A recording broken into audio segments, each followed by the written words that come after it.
what your reaction is to the arrest of Keefe D. Well, surprise number one, because I didn't think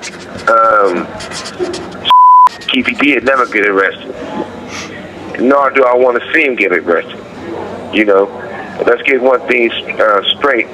First and foremost, you know, me and Keefe D played on the same Pop Warner football team.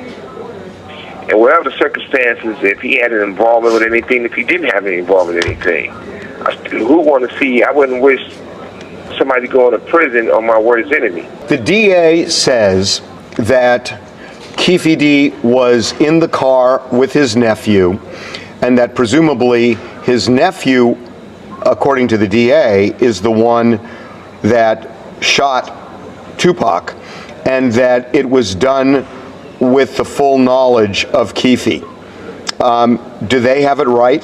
There was only two people in the car.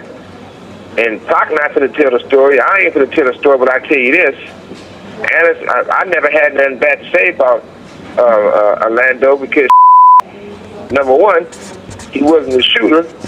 Number two, he came to my hearing and told to let me go and told the truth. They still didn't let me go. If you are called to testify in this case?